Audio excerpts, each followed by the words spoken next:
사울아, 사울아, 네가 와 나를 박해하느냐라는 그 음성 가운데 완전히 고꾸라지게 되었습니다. 그때 바울이 질문을 하죠. 주님, 누구시니까? 그때 예수님이 대답하셨어요. 나는 네가 박해하는 나사렛 예수라라고 말씀하셨습니다. 그 음성을 듣고 사도 바울이 주님께 질문을 합니다. 사도행전 22장 10절 말씀을 보시면 내가 이르되 주님 무엇을 하리이까? 주께서 이르시되 일어나 다메섹으로 들어가라. 내가 해야 할 모든 것을 거기서 누가 이르리라 하시거늘. 예수님의 음성을 들은 사도 바울은 엎드리며 주님 앞에 질문을 합니다. 주님, 내가 무엇을 하리이까? 여기서 한 가지 질문을 해보게 되는 것은 사도 바울이 이런 질문을 했을 때 어떤 마음이었냐라는 거죠. 사도 바울의 성향을 보면 어떻게 이렇게 말도 안 되는 상황이 있을 수 있어? 라고 하면서 애써 무시하지 않고 사도 바울은 주님, 내가 무엇을 하리까? 라고 질문했다라는 거죠. 이 상황을 무시하고 그냥 가버렸다면, 함께하는 사람들의 손에 이끌려서 그냥 가버렸다면 어떻게 되었을까라는 질문을 해보게 됩니다. 여러분, 바울과 같이 이렇게 자기 신념이 강한 사람, 자기 확신이 강한 사람인 경우에 한 번의 신비적인 체험으로 자신의 삶을 완전히 바꾸는 것은 정말 쉽지 않습니다. 예수님이 기회를 주셨음에도 사도 바울은 이 기회를 무시할 수 있는 그런 사람이었습니다. 그런데 놀랍게도 바울은 이 기회를 붙들었던 거죠. 주님, 내가 무엇을 하리까? 바울은 단지 신비적인 체험을 한번 하는 것으로 머물지 않고 다메섹으로 가는 길에 예수님을 한번 만나는 그 경험을 한 것으로 머물지 않고 사도 바울은 이 시간 자신의 선택을 통하여서 하나님께서 쓰시는 사도로 변화되는 그런 은혜를 경험한 거죠. 바울의 선택은 무엇입니까? 첫 번째, 자신을 내려놓는 것이었습니다. 주님 무엇을 하리까? 라는 질문은 나를 내려놓는 거예요. 내가 하려고 했던 것을 내려놓는 것입니다. 사도 바울은 자기 자신을 믿었던 사람입니다. 철저히 자기를 신뢰하는 사람입니다. 자기 확신이 굉장히 강한 사람이죠. 하나님께 쓰임받은 사람들의 공통점이 있습니다. 무엇입니까? 자신을 내려놓는 거예요. 내가 붙들었던 것, 내가 확신했던 것, 그것을 내려놓습니다. 하나님께서 쓰시려고 하는데 내려놓지 않는 경우가 있어요. 그럼 어떻게 하죠? 하나님이 내려놓게 만드십니다. 그러다가 이제 하나님께 끌려가는 거죠. 하나님께서 무언가를 하시려고 하는데 여전히 내가 믿고 있는 것, 그것을 붙들고 있으면 일이 복잡해지는 거죠. 내가 나를 신뢰할수록 내 인생의 걸림돌이 내가 되는 것입니다. 우리는 인생 가운데 그런 것을 참 많이 봅니다. 그런 어려운 가운데 인생의 고통이 와요. 그 고통은 누가 주는 것이에요? 내가 주는 것입니다. 하나님께서 축복을 하시려고 예정해 놓으셨는데 여전히 자기에게 갇혀 있는 거예요. 자기 확신에 갇혀 있는 것입니다. 그래서 때로는 하나님께서 하나님의 일을 하실 때 자기에게 갇혀 있는 사람을 코너로 몰아넣으세요. 그리고 항복하게 만드시기도 합니다. 성경에 보면 그런 사람들의 이야기가 굉장히 많습니다. 대표적으로 또 야곱이 그런 사람이었던 것 같아요. 야곱은 자기 확신에 찬 사람이었습니다. 자기 힘으로, 자기 꾀로 하려고 했던 사람입니다. 물론 하나님이 주신 꿈을 따라 갔지만 그 꿈을 풀어내는 과정 가운데서 자기 확신, 자기 꾀, 자기 지혜로 하려고 했던 거죠. 자아의식이 굉장히 강한 사람이었습니다. 철저하게 자기 중심적으로 살았던 사람이죠. 문제가 있으면 자기 꾀를 가지고 자기 힘으로 부딪혀서 어떤 방법이든지 써내고 그것을 이겨내려고 뚫고 나가려고 했던 사람입니다. 그러다가 외삼촌 라반의 집에 가고 그러다가 이제 돌아올 때 이제 야복나루에서 자기 인생의 절체절명의 순간을 맞이하게 됩니다. 형 에서가 오고 있는 거죠. 군대를 끌고. 그때 야곱은 이때까지 자기가 쌓아왔던 모든 것들을 하루아침에 다 날려버릴 수 있는 그런 상황이었습니다. 그때 야곱이 선택한 것은 무엇입니까? 자신의 인생의 주도권을 자기가 내려놓는 거예요. 하나님과 씨름하면서 하나님의 뜻을 구하는 거예요. 야곱의 인생이 바뀌는 사건이죠. 야곱에서 이스라엘로 바뀌는 그 사건이 일어난 것입니다. 나 자신을 믿고 내가 추구해 갔던 삶을 돌이키고 이제 오직 하나님만을 믿고 따르는 인생으로 변화된 것입니다. 우리가 인생을 살아가면서 내 삶에 왜 이렇게 문제가 많지라고 질문을 할 때가 있습니다. 그런데 가만히 돌이켜보면 그 문제를 내가 만드는 경우가 참 많습니다. 여전히 내 힘을 믿고 내 지식을 놓지 못하고 자아중심적인 그 상황 가운데서 판단을 하고 행동을 하면서 고통을 주고 있는 거죠. 다른 사람과의 관계 속에서도 여전히 내가 나를 놓지 못하니 또 어려운 가운데 빠지게 되는 것입니다. 우리가 하나님의 뜻을 이루기 위하여서 우리가 해야 될 것은 무엇이에요? 자기 자신을 내려놓는 것입니다. 사도 바울이 주님을 만났던 그 자리에서 주님 무엇을 하리이까 이 질문은요, 나를 내려놓는 것입니다. 그리고 사도 바울의 이 질문에서 우리가 볼 수 있는 것은 자기가 그동안 쌓아왔던 지식을 내려놓는 것입니다. 사도 바울은 굉장히 똑똑한 사람이었고 많이 배운 사람이었고 지식을 신뢰하는 이론적인 사람이었습니다. 자기가 가졌던 지식, 배움, 학문 그것에 대해서 굉장한 자부심이 있었던 사람입니다. 그 지식을 가지고 유대인들의 옳고 그름을 판단을 했고 그 지식을 가지고 하나님을 올바로 섬기지 못하는 유대 그리스도인 형제들을 핍박하고 죽이기까지 했던 거죠. 우리 인생 가운데 그런 일이 참 많습니다. 우리가 일단 새벽 기도회 때도 그렇고 우리 큐티 할 때 요즘 욥기서를 묵상하고 있는데 욥이 고통을 당하고 있었습니다. 욥의 친구들이 찾아왔어요. 처음에는 그냥 함께 슬퍼했습니다. 한 7일 동안. 그런 이후에 이제 한 친구가 말을 하기 시작합니다. 엘리바스, 빌다, 소발 말을 하기 시작하죠. 그들은 욥을 위로하는 명목으로 자신들이 아는 지식을 가지고 욥의 상황을 해석하기 시작합니다. 자기가 아는 지식으로 세상을 해석하는 거죠. 욥의 친구들의 그 지식이 욥에게 아무런 도움이 되지 못했습니다. 욥은 처음에는 침묵했습니다. 그러다가 시간이 지난 이후에 욥도 말을 하기 시작합니다. 자신이 생각한 것을 이야기하기 시작하죠.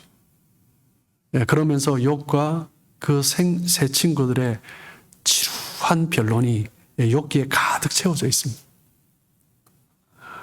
그 변론은 그냥 결론도 없습니다. 그냥 서로가 생각하는 지식만 서로가 나열한 것뿐입니다.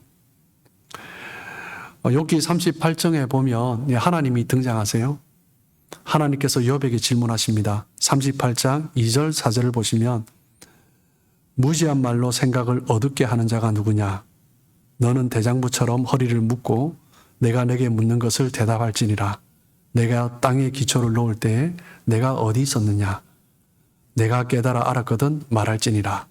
그러면서 하나님의 질문이 계속됩니다. 하나님의 질문이 이어지자 욥은 입을 다물고 그냥 그 자리에 엎드립니다. 하나님의 질문을 들을 때 자신의 지식의 한계가 얼마나 미약한지 그것을 깨닫게 된 거예요. 사람의 지식은 한계가 있습니다. 아무리 많이 배우고 아무리 많이 알고 아무리 똑똑한 것 같아도 아무리 자기가 지혜롭다고 생각해도 사람의 지혜로 지식으로 인생의 문제를 해결할 수 없습니다. 지혜자 솔로몬이 그것을 깨달았어요. 그러면서 전도서 1장 18절에 고백을 합니다. 지혜가 많으면 번뇌도 많으니 지식을 더하는 자는 근심을 더하느니라. 지혜자의 고백입니다. 사람이 가진 지식, 사람이 가진 지혜, 번뇌와 근심만 더할 뿐입니다. 우리가 욥기서를 묵상하면서 그것을 깨닫지 않습니까? 모든 것을 다 알고 너무나 많은 것을 하나님에 대해서도 너무나 잘 아는 사람인 것 같은데 그 지식이 나에게 갇혀 있으면 사람을 살리지 못합니다. 그냥 변론으로 그치는 거죠. 우리는 정보 시대에 살고 있습니다. 현대인들은 너무나 많은 지식을 가지고 있습니다. 사람들은 아는 것이 참 많습니다. 심지어 병원을 가도 의사가 말하기 전에 자기 병을 자기가 먼저 진단을 한다고 하잖아요. 성경을 연구하는 것도 마찬가지입니다. 처음에 신학자들이 성경을 연구할 때는 성경 자체를 공부했어요. 그러다가 성경에 대한 지식이 깊어지면서 사람들은 성경을 판단하기 시작합니다. 성경을 비평하기 시작하죠. 비평신학이 나왔습니다. 정말 공부를 열심히 한 사람들입니다. 그런데 이 사람들은요, 성경을 하나님의 말씀으로 믿지 않습니다. 처음에는 성경을 연구했는데 성경이 사람의 말이고 틀린 것들이 자꾸 눈에 보기 시작하는 거죠. 사람의 눈으로 지식으로 판단하기 시작하는 것입니다. 사도 바울은 누구보다 공부를 열심히 한 사람입니다.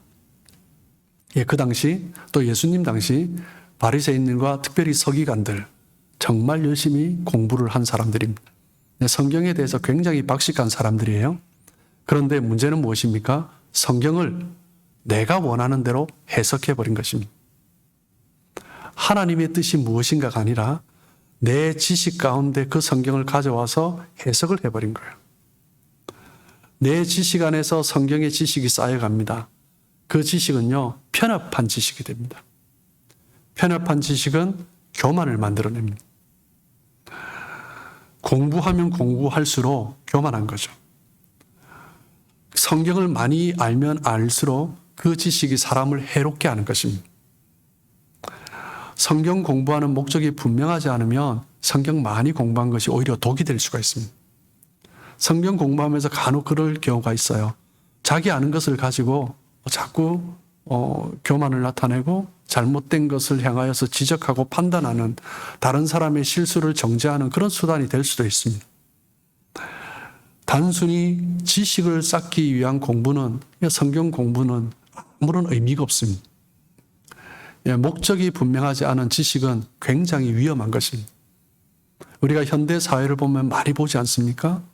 목적이 분명하지 않은 생명과학, 화학, 이런 것들이 얼마나 위험하게 결과를 가져옵니까? 목적이 잘못되어 있으면 지식을 쌓았지만 그 지식으로 인류를 해롭게 만들 수 있는 거죠. 우리 개인도 마찬가지입니다. 내가 열심히 지식을 쌓았는데 그 지식이 정말 나의 편협한 그 한계 안에 갇혀 있으면 고집이 되고 나에게도 해롭게 하고 다른 사람도 해롭게 하는 것입니다. 자신의 지식이 사람을 판단하는 것뿐만 아니라 하나님을 판단하는 데도 사용될 수 있는 것입니다. 그렇기 때문에 우리의 지식이 하나님께 어떻게 쓰임받고 있는가? 사도 바울의 이 고백, 주님 무엇을 하리까? 이 고백은요, 자신의 지식도 내려놓는 고백입니다. 이렇게 배운 학자가 이것을 내려놓을 수 있다? 정말 대단한 헌신인 거죠. 그리고 사도 바울은 주님 앞에 내가 무엇을 하리까? 라는 질문에서 자신의 종교적인 행위를 내려놓기 시작했습니다. 사도 바울은 다른 유대인들처럼 제사를 굉장히 중요하게 생각하는 사람이었습니다. 그 당시 유대인들은요, 성전 중심의 생활을 했습니다. 그 의미는 무엇이냐면 성전에서 제사를 드리는 그 자체가 하나님을 사랑하는 최고의 행위라고 생각을 했습니다. 그러면 다 된 거라고 생각한 거예요. 그 성전에서 드리는 제사 중심, 그 행위가 중심이 되면서 이들의 시야는 점점 좁아지기 시작했습니다. 하나님을 향한 시야가 좁아진 거죠. 그 제사 의식 행위가 하나님을 향한 자신의 신앙의 행위라고 생각한 것입니다. 그 제사를 잘 드리면 잘 드릴수록, 그 제사를 멋지게 드리면 드릴수록, 많은 제물을 드리면 드릴수록 어떤 현상이 날까요? 영적 우월감에 빠지는 것입니다. 바리새인들과 그 당시 유대인들은 겉으로는 영적 수양을 하는 것처럼 보였지만 내면으로는 자기의가 꽉 차 있는 사람들이었습니다. 열심히 하면 할수록 경건해 보였지만 그 안에는 자기 우월의식, 자기의가 가득했던 거죠. 내가 열심히 제사 드리고 난 다음에 다른 사람과 비교하면서 판단하고 정죄하는 것입니다. 오늘날도 마찬가지입니다. 신앙생활을 열심히 하는데 다른 사람을 향해서 거칠게 말하고 비판하고 판단하는 말을 쉽게 하는 사람들이 있습니다. 자기의가 가득한 거죠. 부부 가운데 그런 부부들을 간혹 봅니다. 보통 부부를 보면 남자보다 여자분들이 훨씬 더 영적이잖아요. 신앙생활도 열심히 하는 분들이 많고. 그러다 보니 여자분들이 남자분들을 향하여서 아내가 신앙생활을 열심히 하면 할수록 남편을 향하여서 비판, 판단의 강도가 높아지는 경우가 많습니다. 열심히 하면 할수록 남편은 더 힘들어지는 거죠. 한국의 영화 친절한 금자씨 그 영화의 명대사가 하나 있었죠. 뭡니까? 너나 잘하세요 라는 명대사입니다. 그 대사는요, 기독교를 신랄하게 비판하는, 지적하는 대사였습니다. 우리 그리스도인들이 신앙의 행위에 초점을 맞추다 보면 우리는 오만하고 독선적이 될 수 있습니다. 내가 이런 신앙의 행위를 했기 때문에 나는 괜찮다라고 생각하고 다른 사람을 함부로 말을 하는 것입니다. 우리는 하나님 앞에 예배를 드리면서 하나님께 초점을 맞추기보다 종교 의식에 더 초점을 맞출 때가 있습니다. 정말 그것을 조심해야 됩니다. 개혁교회가 항상 개혁을 해야 되는 것은 무엇이냐면 우리가 어떤 의식에 초점을 맞추기 시작한다면 하나님이 아니라 그것이 중심이 된다면 또 우리는 개혁해 나가야 하는 거죠. 종교적 열심이 믿음을 대신할 수 없습니다. 우리는 간혹 그런 착각을 합니다. 나의 종교적 열심, 어떤 신앙의 행위의 열심이 나의 믿음이다라고 생각합니다. 아니요, 결코 그것은 믿음이 아닙니다. 그리스도 없는 인간의 종교적인 노력은 위험한 것입니다. 그리스도가 없는 인간의 종교적인 열심은 하나님으로부터 점점점 멀어지게 하는 것입니다. 인간적인 열심과 노력으로 하나님께로 나아가려고 하는 사람은 노력할수록 자기 의에 사로잡히기 때문이죠. 사도 바울이 그랬습니다. 그래서 그 주님을 만나면서 그 주님의 강한 빛에 감싸지게 되면서 주님, 내가 무엇을 하리까? 그것은 그동안 자신이 해왔던 종교적인 행위 의식, 그것까지 내려놓는 거죠. 그 시작을 한 것입니다. 이제 내적 동기가 무엇인가? 그것을 돌아보게 되는 거죠. 여러분, 우리가 하나님의 뜻을 이루어가기 위해서 내려놓아야 할 것들이 무엇이 있습니까? 또 우리가 내려놓아야 할 것, 많은 것들이 있습니다. 그 중에 우리의 경험이 있습니다. 경험은 정말 우리가 조심해야 됩니다. 지식이 나를 어떤 확신 가운데 우리를 묶어두지만 지식보다 더 위험한 것이 경험입니다. 지식은 잊혀질 수도 있어요. 그런데 경험은요, 몸에 체득된 것입니다. 이 몸에 체득된 것은요, 잘 변화되지가 않습니다. 잘 놓지를 못합니다. 우리의 경험이 얼마나 좁습니까? 한계가 있지 않습니까? 그런데 그 경험이 전부인 것처럼 나를 꽉 싸매고 있는 거죠. 여러분, 베드로를 한번 생각해 보십시오. 밤이 맞도록 물고기를 잡았지만 한 마리도 잡지 못했어요. 텅 빈 배로 돌아왔습니다. 그날은 그럴 때가 있죠. 어부들 얘기 들으면. 그런데 예수님이 그 이른 아침에 저 깊은 데로 가서 그물을 던지라라고 말씀하시는 거죠. 베드로는 베테랑 어부고 예수님은 목수입니다. 베테랑 어부의 경험으로 이 시간 그물을 던지는 것은 그냥 헛일 하는 것입니다. 만약 베드로가 이 목수의 얘기를 듣고 그냥 무시해 버렸다면 베드로는 예수님을 따르는 그 제자로 쓰임받을 수 없었을 것입니다. 자신의 경험에 갇혀 있었다면요. 베드로가 자신의 경험을 포기했다는 것은요, 엄청난 헌신입니다. 하나님의 말씀을 계속 들어도 우리가 우리의 경험을 계속 주장하면 하나님의 말씀에 순종하지 못합니다. 우리가 함께 대화하면서 많은 분들이 그러지 않습니까? 대화하면서 가장 힘든 사람이 누구예요? 자기 지식에 꽉 차 있는 사람. 그리고 또 힘든 사람이 자기 경험에 꽉 차 있는 사람. 내가 경험해 보니 이렇다라는 거죠. 우리는 이렇다라는 거예요. 사도 바울이 그런 사람이었습니다. 자신의 지식에 꽉 차 있는 사람이었고 자기 경험에 꽉 차 있는 사람이었어요. 그런데 바울은 그 빛 가운데 예수님을 만나면서 주님, 내가 무엇을 하리까? 나의 지식과 나의 경험까지도 내려놓는 거죠. 그때 하나님 앞에 쓰임 받는 거예요.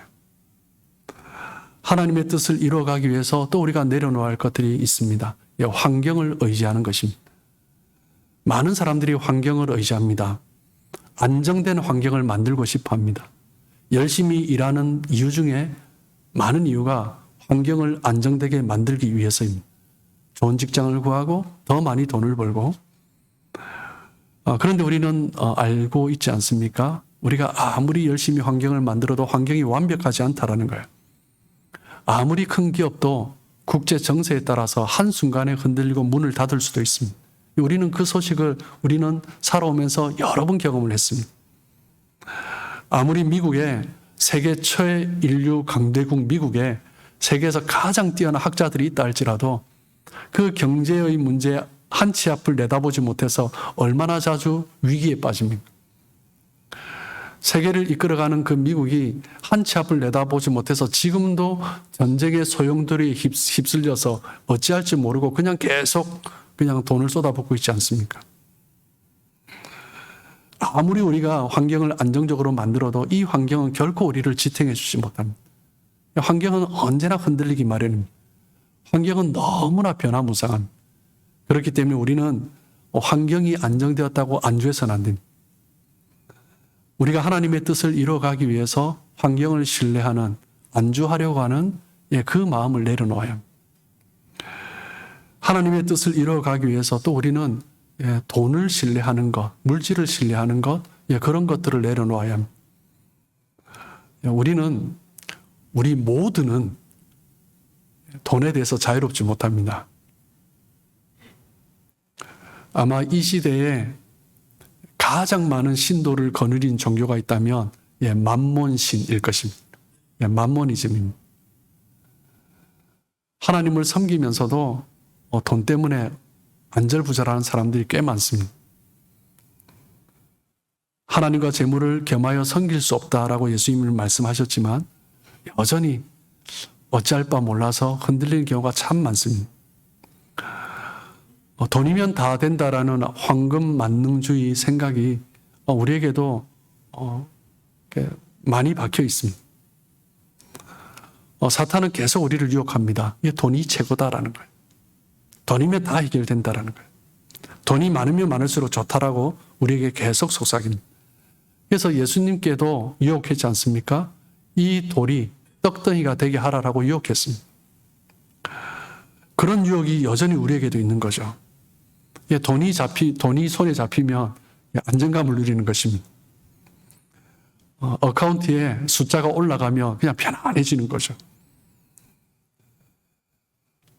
그런데 우리는 그런 소식을 또 들어요. 사업하시는 분들 중에서도 한순간 돈을 잃는 경우도 있고 예상치 못한 질병, 사고 때문에 한순간 물질을 잃을 수도 있습니다. 물질이 많으면 좋은 줄 알았는데 물질이 많아지니까 부부 사이에 갈등이 생기기 시작합니다. 부모 자식 간에도 갈등이 생기기 시작합니다. 형제들 간에 다툼이 생겨서 더 이상 얼굴도 보지 않으려는 그런 사람도 꽤 많습니다. 우리가 돈을 의지하면 의지할수록 우리는 그 사탄의 유혹에 빠져들어가는 거죠.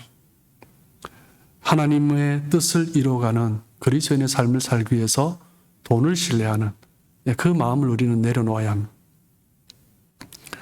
그리고 한 가지 더 나누길 원하는데 어떻게 보면 우리가 가장 신뢰하는 것 중에 하나가 아닌가 싶습니다. 사람을 신뢰하는 것입니다. 우리가 인생을 살아오면서 가장 많이 신뢰하지만 가장 많이 실망하고 가장 많이 배반당하는 것이 사람입니다. 성경에도 그런 경우가 참 많습니다. 사람을 신뢰해서 상처를 입는 거예요. 다윗이 왕위를 계승하려고 할 때 선대왕 사울이 다윗의 장인이었습니다. 다윗이 그 왕위를 계승할 때 가장 잘 도와줘야 될 사람이 당연히 장인어른이죠. 사울이죠. 그런데 사울은 다윗을 죽이려고 했습니다. 사랑하는 아들 압살롬이 이복 동생을 살해야 한 이후에 다윗이 온전히 용서하는 것 같지가 않자 압살롬은 배회하다가 아버지 다윗에게 배신의 칼을 들이댑니다. 아브라함이 갈대아 우르를 떠났을 때 함께 온 피부치 조카 롯, 롯은 삼촌 아브라함을 아버지처럼 따랐습니다. 그런데 목초지 앞에서 선택이 달라집니다. 네가 우하면 내가 자하고 네가 자하면 내가 우하리라. 그 말이 떨어지자마자 삼촌이 먼저 선택하셔야죠. 하지 않고 자기가 좋은 것을 선택하고 떠나버렸습니다. 아브라함도 보면 자기가 살려고 아내를 누이라고 말하지 않았습니까? 애굽의 바로 왕에게 빼앗겼죠. 나중에 찾게 되었지만 그 아내의 배신감은 정말 지워지기 어려웠을 것입니다. 예수님의 제자들 가운데 동깨를 맡은 사람이 있습니다. 누구겠습니까? 가장 신뢰할 만한 사람이겠죠. 그런데 그 사람이 예수님을 배반했습니다. 우리는 사람에게 속거나 배신을 당한 경험을 합니다. 언제 그렇습니까? 그 사람을 신뢰할 때입니다. 그 사람을 의지할 때죠. 너무 믿어서 낭패를 당하는 것입니다. 여러분, 우리는 말하지 않습니까? 나도 나를 믿지 못할 때가 있다고. 그런데 사람에게 그렇게 신뢰해서는 안 됩니다. 성경에서 말을 하는 사람은요, 사랑의 대상이지 섬김의 대상이지 신뢰, 의지의 대상이 아닙니다. 우리 그리스도인들이 의지할 대상은 오직 하나님이십니다. 그런데 많은 사람들이 사랑의 대상, 섬김의 대상인 사람을 신뢰하고 의지하다가 낭패를 당했다라고 하는 거죠. 우리가 의지할 분은 오직 하나님이시고 그 하나님을 의지할 때 우리는 그 주님의 뜻 가운데 갈 수 있는 것입니다. 주님 무엇을 하리까? 이 말은 주님만 의지하겠다라는 것입니다. 바울이 다메섹 환상 가운데 예수님을 만났지만 그 한 번의 만남으로 끝나지 않고 예수님을 만난 그 신비적 체험으로 끝나지 않고 하나님의 사도로 쓰임받을 수 있었던 것은 내가 무엇을 해야 됩니까? 그것을 주님께 물으며 과거에 가졌던, 과거에 신뢰했던, 의지했던 것을 내려놓고 이제 하나님 앞에 어떤 선택을 하며 나가야 할지 그것을 묻고 질문하며 나아갔기 때문입니다.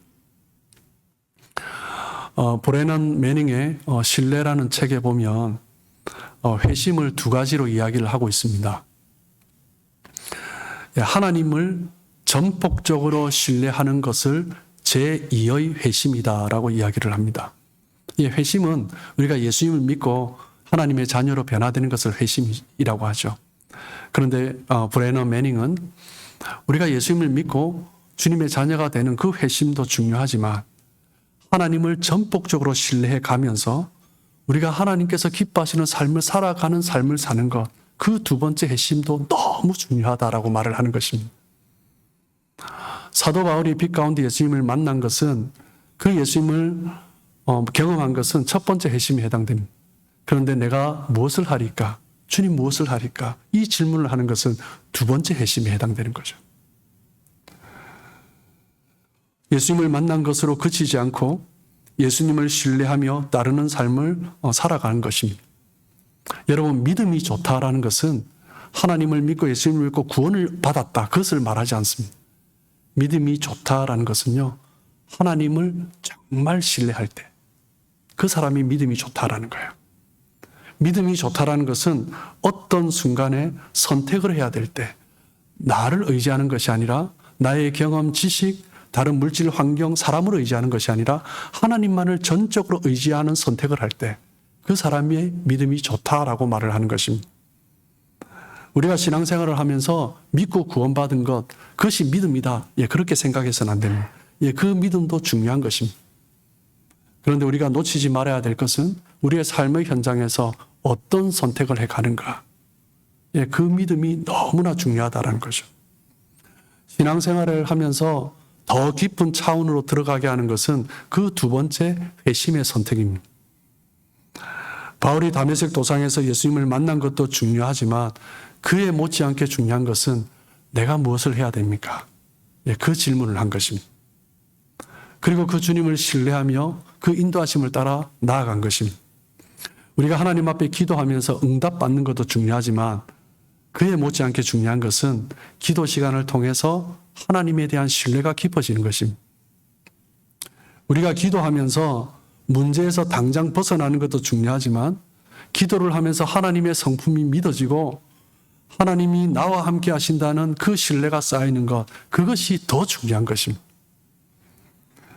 여러분, 고난이 무엇입니까? 내 삶 가운데 고난이 있다라는 것은요, 내가 신뢰하고 의지하던 것이 흔들리고 무너졌을 때 우리 삶에 고난이 닥쳤다라고 말을 합니다. 내가 신뢰할 대상이 하나님이 아니라 다른 것일 때 하나님이 우리에게 고난을 주시는 것입니다.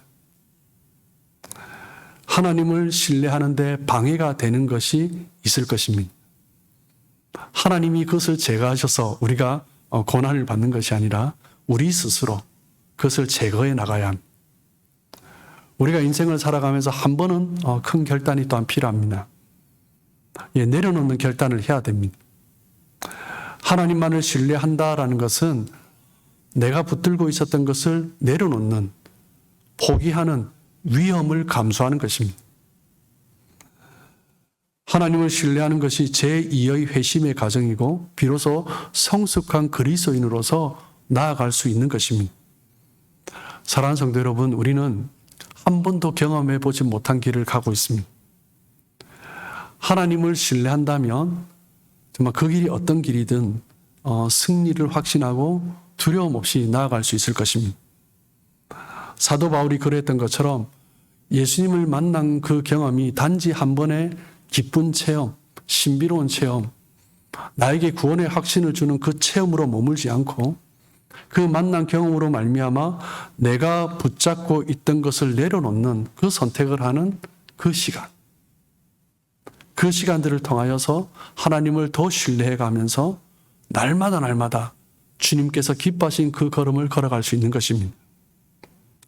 우리가 붙잡고 있던 것을 내려놓고 온전히 하나님을 신뢰하면서 날마다 제2의 회심의 과정을 살아감으로 성숙한 또 다른 차원의 삶을 살아가는 우리 성도님들 되시길 주님의 이름으로 축복합니다.